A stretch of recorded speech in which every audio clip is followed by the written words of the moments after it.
few months ago, the rap game was buzzing with the news of Young Thug and Gunna and YSL indictment. As news came out, we found out that the cops were using lyrics from the artist's songs in the Rico case they had built against them. Some thought that this was wrong, while others thought that it was obvious.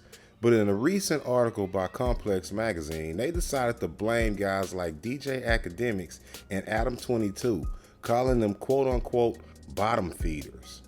So in today's video, we'll go over the Complex piece and give a bit of more insight on just why I think Complex is not only wrong, but ignoring the true problem exposed here.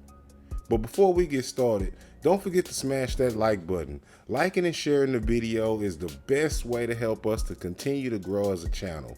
We recently had a bit of a setback as the computer that I was using to edit videos on broke on me out of nowhere. So I've been gone for a couple of weeks, but hey, I'm glad to be back with you guys, and I actually had this video planned to drop about 2 weeks ago, but since all of that happened, I couldn't really get it out. So here it goes now. But with all that being said, let's jump right in. It's been no secret that the DA in Georgia has been going hard after Young Thug and YSL.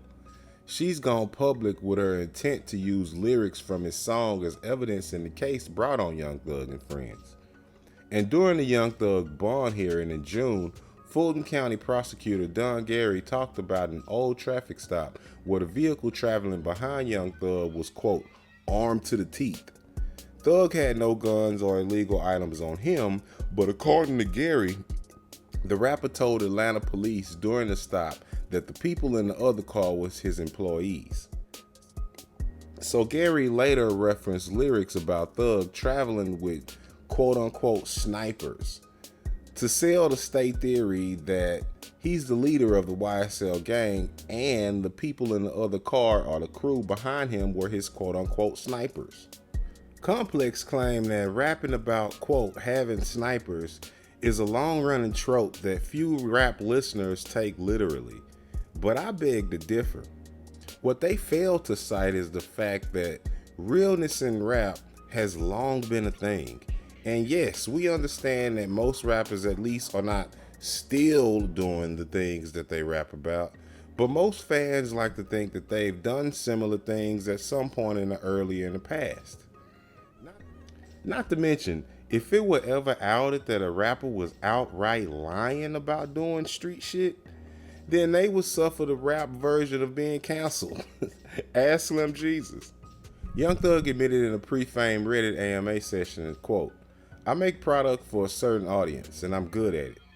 And I do this because I have a certain skill set that allows me to get paid without the threat of doing federal time.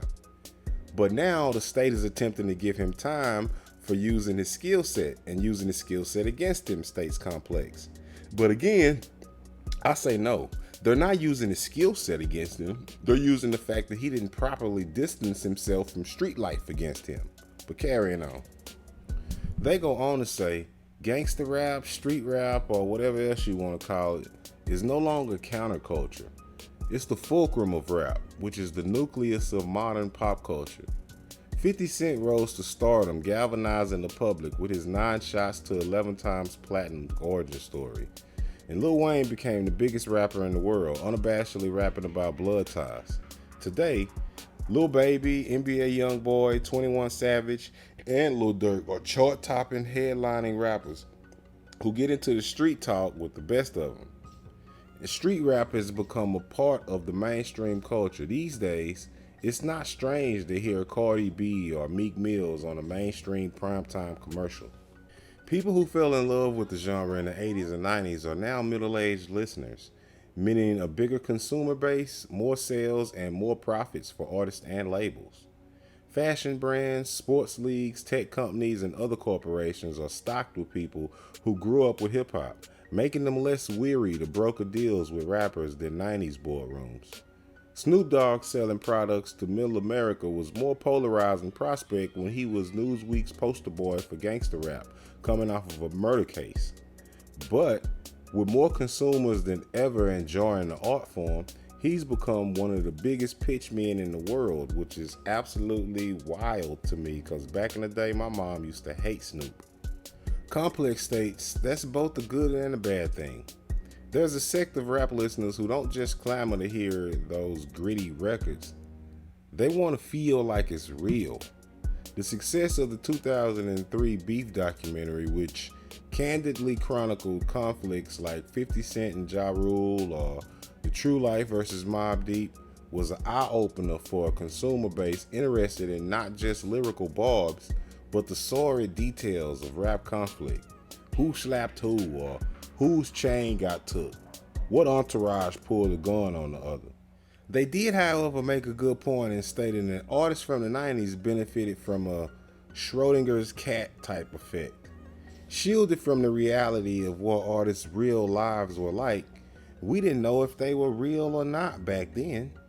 But in today's internet days, we see everything. Fans have more access into the lives of their favorite rapper than ever, which means it's harder to sell an image than it was before. This is where Complex gets into what they call the bottom feeders. They state artists are achieving upward mobility and a path out of the hood, but along with the positive aspects of the ecosystem are bottom feeders who are exploiting the art form. Politicians like Atlanta DA Fannie Willis and New York Mayor Eric Adams are linking violent lyrics to real-life violence. And though I don't like either one of those people, I have to admit, there is a link there. Like, let's be honest. Let's not act like there's not a link between violent lyrics and violence in the street with drill music. I mean, come on, guys. Let's not be dumb here. But carrying on. Complex goes on to say the tactics is becoming easier because the internet is making the barrier for rap entry lower than ever. And almost daily headlines of rappers with one foot still in the streets dying or catching cases serve as confirmation bias for those who believe rap is inherently violent. I would argue, obviously, no, rap itself is not inherently violent. But are some subgenres violent? Hell yeah. I mean, what is drill rap if not inherently violent? Oh yeah, that's right. It's all about love and prosperity, right, guys? Okay, yeah, sure, but carrying on. This is where they go into DJ Akademiks and Adam22. They state, the perception is further fueled by an underbelly of rap media personalities like DJ Akademiks and Adam22 and more who've admittedly become millionaires from documenting rap beef and rappers incriminating content in a doom scroll of black nihilism. Okay. To their credit, Complex does at least admit that many rappers create incriminating content, but they leave out how many engage in incriminating behavior as well. Complex actually blames Ak and Adam, stating, the more that prominent platforms cover rap as the wild, wild west, the more naive consumers will believe them and actually expect dysfunction from other rappers, as if it's all Adam22 and DJ Akademiks or anybody who covers them and not the actual rappers themselves. Here's the thing though, is it Adam22's fault or is it the rapper's fault for making this type of music? After all, DJ Akademiks and Adam22 simply interview and cover popular rappers. They don't dictate what type of material these guys make. Which is to say, if most rappers were rapping about stamp collecting, then guess what DJ Akademiks and Adam22 will be covering? Law enforcement agencies all over the country have been monitoring social media for years now. And what one artist may think as promotion or selling an image is actually garnering police attention. A post from police1.com noted that, quote, never have we seen greater acceptance of social media and buy-in among law enforcement agencies than at this moment in time, end quote. From patrol officers to police chiefs, the recognition that Twitter, Facebook, and Instagram are more help than hindrance continues to grow. The attention of social media dovetails with the continued surveillance of police departments, including the NYPD's hip-hop task force that surveils rappers exclusively, because that is actually a thing and they are still around. But at the end of the day, I think Complex is wrong for calling out DJ Akademiks and Adam22. They're just covering what's popular. Even though sad as it may be, some of the most popular rap nowadays happens to be very violent. And not only is it very violent, it's causing the deaths of tons of young kids. I wouldn't even go so far as to say the cops either. I mean, hey, police are gonna police. It's a cat and mouse game, and if you're gonna live your life that way, then you can't blame the cops if you make it easier on them by snitching on yourself and your records. I'm a longtime fan of rap. I grew up with it like many of you out there, and today as a parent, I see the negative aspect of some of it, and I'm just not cool with that. Without getting too preachy, I think rap needs to make another transformation. It can still be real and descriptive without being destructive. And if you're not going to do that, at least stop snitching on yourself or stop engaging in criminal activity if you're going to be talking about street shit in your songs. But hey, what do I know? I'm just some guy on the internet who happens to use common sense. But what do you think? Hit us up in the comment section and let us know how you feel about the situation. And also, if you haven't already, then don't forget to smash that like button. Liking and sharing the video is the best way to help us to continue to grow as a channel. And if you haven't already, don't forget to subscribe and hit the notification bell to be updated every time we drop a new video just like this one. But with that being said, I'm Nate the Great from TakeFlight214.com signing out until next time. Peace.